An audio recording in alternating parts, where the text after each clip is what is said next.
This video is for section 3.4.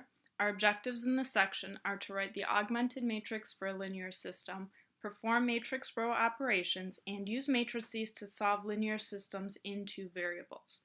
So we're going to start by talking about what a matrix is, since this section is obviously all about matrices.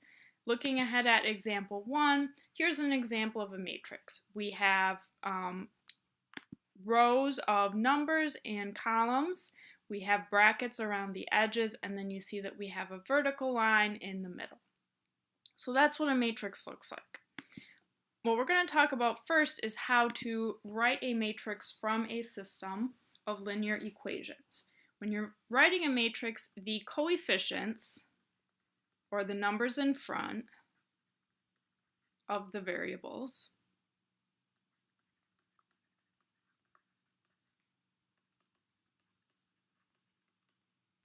go on the left side of the vertical line.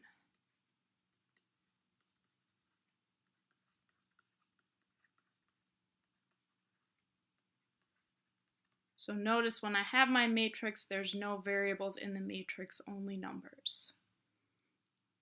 If any variable is missing, a 0 goes in its place.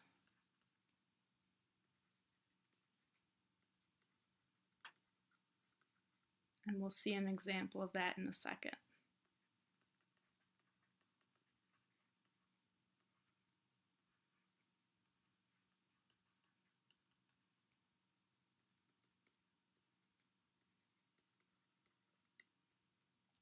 Then we have the vertical line. It goes where the equal sign is.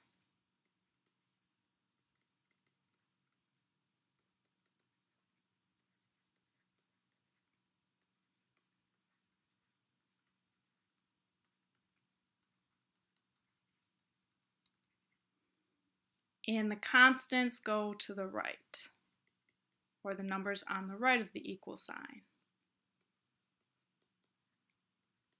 So there's always only going to be one column of numbers to the right of the vertical line.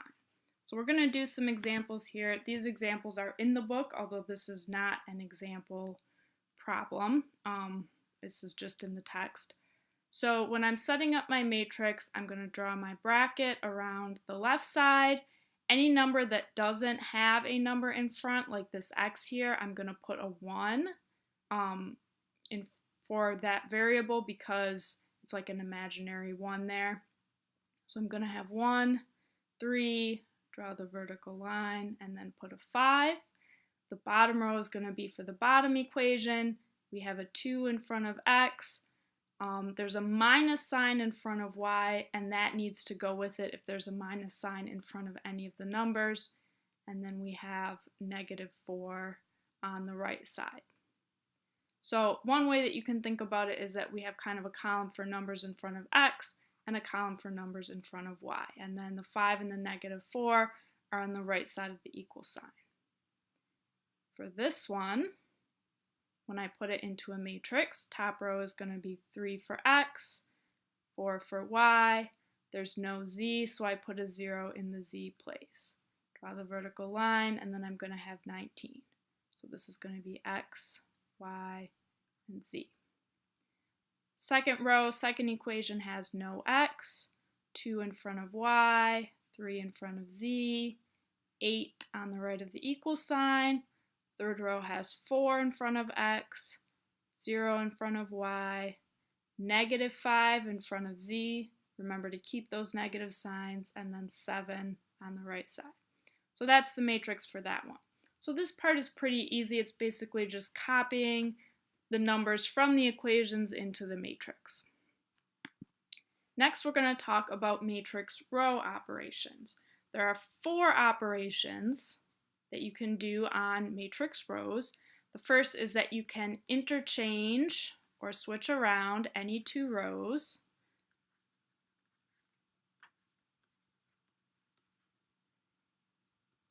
The second is that you can multiply or divide a row by a number or a constant.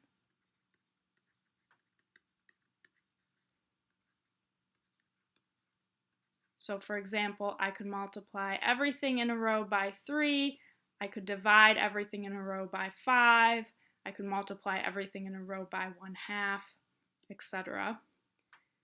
Third possible row operation is to add a row to another row.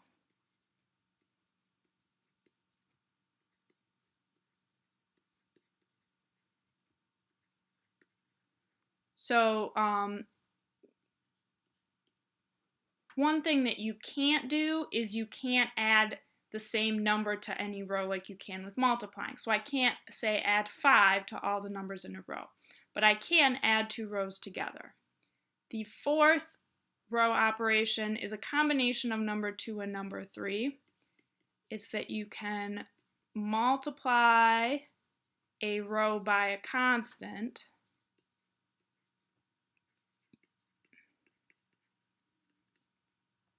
and add that to another row.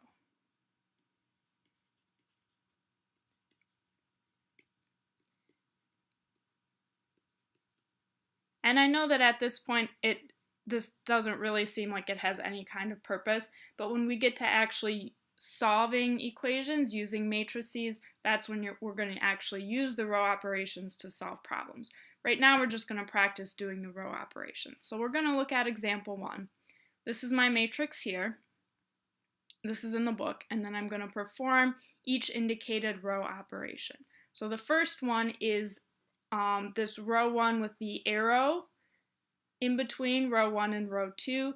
That's asking me to change places for the 2 rows or interchange the 2 rows. I'm going to write a little note here. This means that row 1 and row 2 switch places.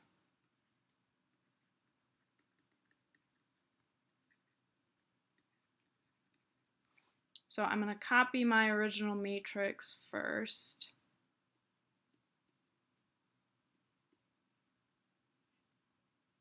From above. And then I'm going to do the row operation of switching places.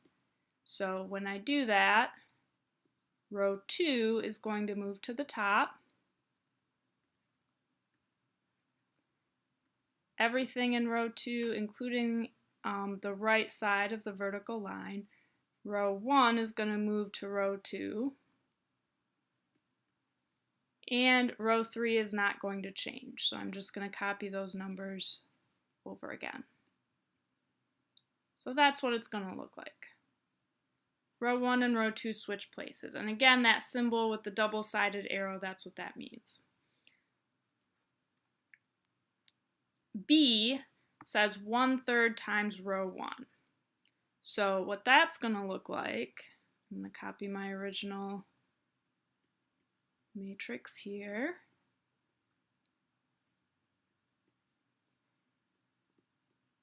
Is I'm going to multiply everything in row 1 by 1/3. Or another way to do that is to divide everything in row 1 by 3. Because multiplying by 1/3 and dividing by 3 are the same thing. So 3 times 1/3 is 1, 18 times 1/3 is 6, -12 times 1/3 is -4, and 21 times 1/3 is 7. The other 2 rows do not change. So I'm just going to copy those numbers that are already there. And that's the answer for B. So this is multiply row 1 by 1/3. C is probably the most difficult of these because there's 2 steps involved. What I'm going to do here is I'm going to multiply everything in row 2 by 2.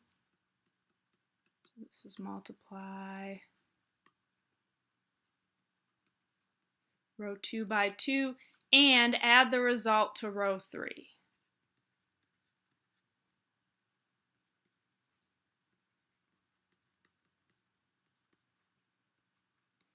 Now, generally when I do this, I actually don't want row 2 to change. So I'm multiplying, you kind of have to multiply the numbers in your head and then add them to the numbers that are in row 3.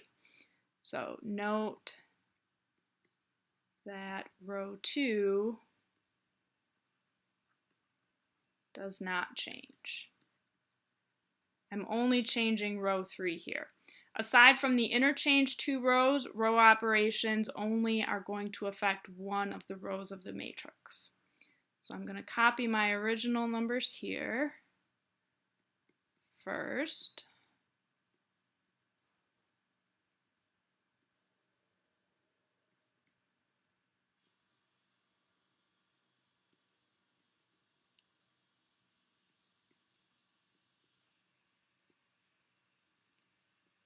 And then I'm going to copy down row 1, t negative 12, and copy down row 2. Row 2 is not changing again.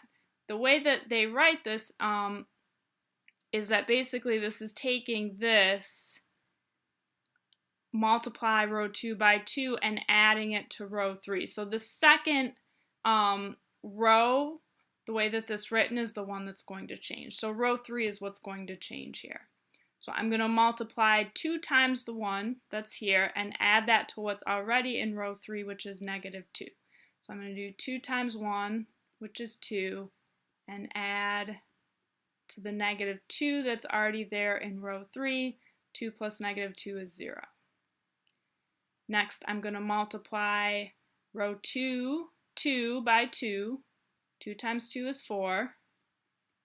2 times row 2, and then add that to row 3, where I have a negative 3.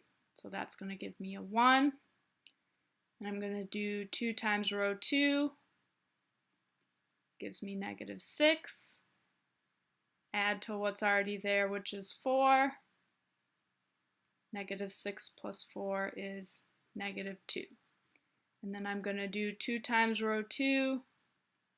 2 times 5 is 10. Add to what's in row 3, which is negative 6. So that's going to give me a 4. So that's the answer for that one. What you should do next is look at checkpoint problem number 1. It's the same idea, just with a different matrix. Check the answers with the notes that are posted on Blackboard, and then you can move on to the homework.